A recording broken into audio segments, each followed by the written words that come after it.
I crashed the young adults cookout at church last Sunday. I grew up with the pro-Israel narrative, and the young adults at the cookout were quick to point out that it's not a narrative. Jews are killing Palestinians. I hear that as anti-Semitic because that's part of the narrative. Many see President Trump as Hitler because that's part of their narrative. But are we living in a narrative or are we living in a conversation? What's the conversation you want to be having? Stuck in a narrative and moving forward in a conversation. Force yourself to do something you don't want to do and like it anyway. Welcome. Welcome to Illinois Bridging Awareness. I'm Stanley Smith. Having a conversation sounds simple enough. Shaping, defining, creating a story we want to live in. Are we anywhere closer to living in that kind of environment? I believe we kind of are. I've lived my entire adult life in downtown Chicago, and I've never had an adult conversation with anyone about anything. It seemed like everything was just going great until it suddenly wasn't. Perhaps you feel the same way wherever you live. We started out this group looking for the answer. At the time, the pandemic really narrowed the scope and focus of what the answer was.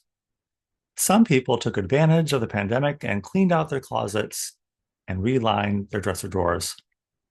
But most of us were so stunned and shocked, we were really thrown off our game.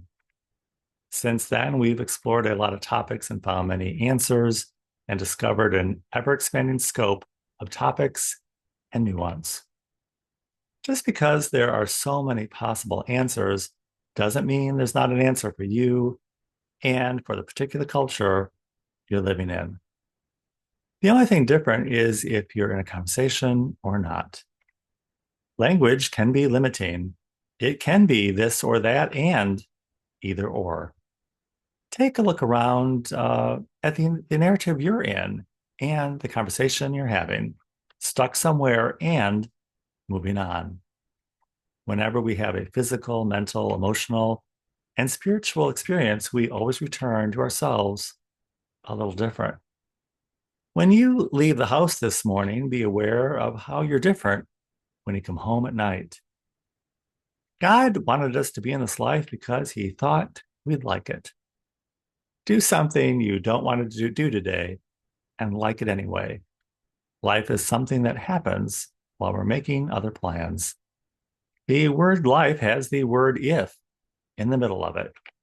If we survive childhood, illness, calamity, and make it to adult life and beyond, nothing is a given except life itself.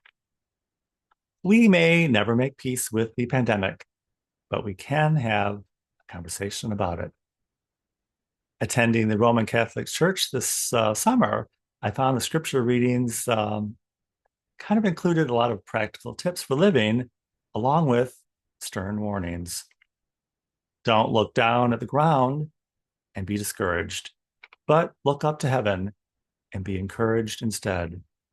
Some might hear that as dismissive of the chronically ill or those in pain. The Roman Catholic Church apparently didn't sign up for the postmodernism that the rest of us bought into. We're not doing God's will with our actions, we're putting our actions in place of God. It's the difference between having a conversation and living in a narrative.